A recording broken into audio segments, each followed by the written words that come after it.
गुलशन ग्रोवर ने 25 साल के फिल्मी करियर में 400 से भी ज्यादा फिल्मों में काम किया है। गुलशन हिंदी फिल्मों के सबसे चर्चित और पसंदीदा खलनायकों में से एक रहे हैं। अपने नेगेटिव किरदारों की वजह से उन्हें बॉलीवुड का बैटमैन भी कहा जाता है। तो दोस्तों, आज इस वीडियो में हम मशहूर विलेन गुलशन ग्रोवर की सच्चाई जानने वाले हैं। कुछ ऐसी बातें हम आपको बताएंगे जिसके बारे में शायद आपको ना पता हो। तो कमर की पेटी बांध लीजिए, आइए वीडियो शुरू करते हैं। गुलशन ग्रोवर का जन्म 21 सितंबर 1955 को दिल्ली में हुआ था। गुलशन ग्रोवर एक मिडिल क्लास फैमिली से बिलोंग करते थे। इनके पिता का एक छोटा सा बिजनेस था। इनकी पढ़ाई लिखाई दिल्ली से ही हुई है। स्कूलिंग खत्म करके इन्होंने बीकॉम किया और कॉमर्स में ही पोस्ट ग्रेजुएशन की डिग्री पूरी की। गुलशन ग्रोवर के दो भाई हैं, एक बिजनेसमैन है और दूसरे जॉब करते हैं। गुलशन को बचपन से ही एक्टिंग का शौक था। पढ़ाई खत्म करने के बाद ये मुंबई चले आए। मुंबई पहुंचकर रोशन तनेजा के एक्टिंग स्कूल में एडमिशन ले लिया और एक्टिंग सीखने लगे। इसी एक्टिंग स्कूल में अनिल कपूर, संजय दत्त और मजहर खान साथ में एक्टिंग सीखते थे। गुलशन मुंबई में हीरो बनने के लिए गए थे, लेकिन एक्टिंग सीखने के बाद जब उन्हें किसी ने हीरो के रूप में कास्ट नहीं किया तो साल 1980 में हम पांच नाम की फिल्म में एक महत्वपूर्ण रोल किया। हम पांच फिल्म में मिथुन के साथ में 4 और लीड एक्टर थे, जिनमें से एक गुलशन ग्रोवर थे। इसी फिल्म के बाद सदमा और अवतार में काम मिला और यहीं से इन्हें नेगेटिव रोल मिलने शुरू हो गए। एक दो फिल्मों में नेगेटिव रोल करने के बाद गुलशन कुमार को खुद महसूस हुआ कि वो हीरो से ज्यादा विलेन के रोल में ज्यादा फिट होते हैं। इसके बाद इन्होंने विलेन रोल करना ही शुरू कर दिया। मशाल, सोहनी महिवाल, अंदर बाहर और सामरी जैसी फिल्मों में गुलशन कुमार को नेगेटिव रोल मिले और इन्हीं फिल्मों से इनको पहचान मिली।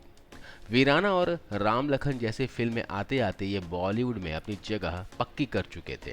गुलशन ग्रोवर नेगेटिव किरदार में जबरदस्त फेमस हो गए। दिल्ली में माँ बाप और परिवार वाले चिंता में पड़ गए कि बेटा हमारा बिगड़ गया है, लड़कियों की इज्जत लूटता है, लोगों को मारता है, हीरो से मार खाता है। गुलशन ग्रोवर जब भी दिल्ली आते तो उनके माता पिता उन्हें लेकर गुरुद्वारा जाते। गुरुद्वारा जाकर गुलशन से माफी मंगवाते और गुरुद्वारे में सेवा करवाते थे, ताकि गुलशन यहाँ से कुछ अच्छा सीख कर जाएगा तो मुंबई जाकर अच्छा काम करेगा। लेकिन गुलशन खुश था कि अब लोग उसे काम को न सिर्फ पहचान रहे हैं बल्कि उसे नोटिस भी कर रहे हैं, भले ही नेगेटिव रोल क्यों ना हो।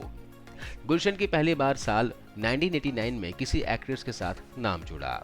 फिल्म लड़ाई में रेणु जोशी एक साइड रोल प्ले कर रही थी और इसी से गुलशन का अफेयर शुरू हो गया। हालांकि यह रिश्ता ज्यादा लंबा नहीं चला था। ये भी कहा जाता है कि इससे पहले गुलशन ग्रोवर और वैष्णवी महंत का भी फिल्म वीराना के समय अफेयर शुरू हो गया था, लेकिन वो अफेयर भी बहुत कम समय के लिए रहा। गुलशन ग्रोवर के अफेयर बहुत कम समय के लिए रहते थे और जल्दी ही टूट भी जाते थे। गुलशन ग्रोवर की शादी हुई थी साल 1998 में। इनकी वाइफ का नाम था फिलोमिना ग्रोवर।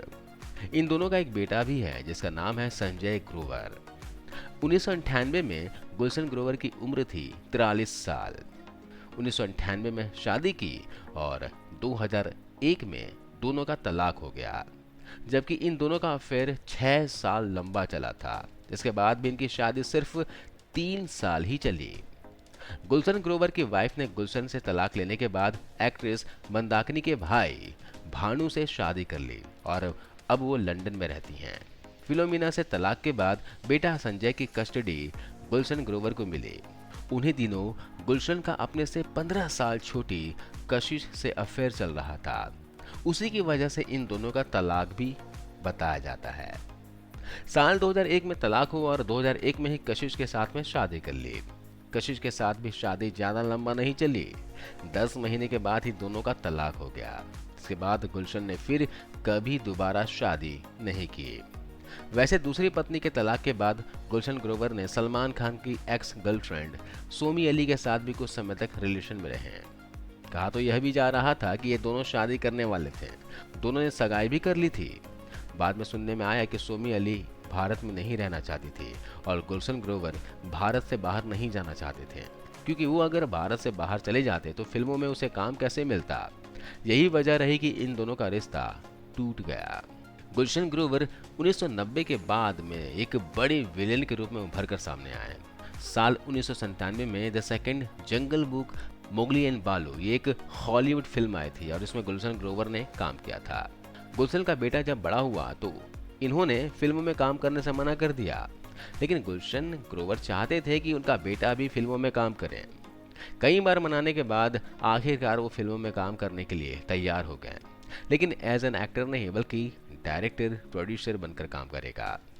संजय इस समय एक वेब सीरीज बना रहा है जो आध्यात्मिक गुरु ओशो की पहली महिला सेक्रेटरी माँ योग्य लक्ष्मी के जीवन पर आधारित है।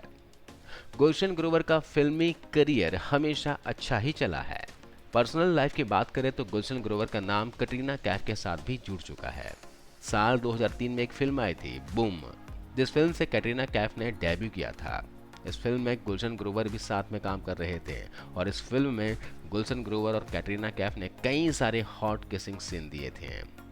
सीन शूट करते करते दोनों बहुत ज़्यादा करीब आ गए थे। बाद में कटरीना कैफ को सलमान खान ने झपट लिया, जिस वजह से गुलशन ग्रोवर और कटरीना कैफ में दूरियां आ गई, दोनों अलग हो गए और यहाँ गुलशन ग्रोवर का दिल टूट गया। गुलशन ग्रोवर ने विलेन के किरदार में काफ़ी प्रसिद्धि बटोरी और दौलत भी खूब कमाया, लेकिन कभी भी अपने परिवार को संभाल नहीं पाए और आज वो इकलौते बेटे के साथ अकेले रह रहे हैं। इनकी नेटवर्थ की बात की जाए तो आज के समय में इनकी नेटवर्थ है 120 करोड़ रुपए। तो दोस्तों आज इस वीडियो में बस इतना है।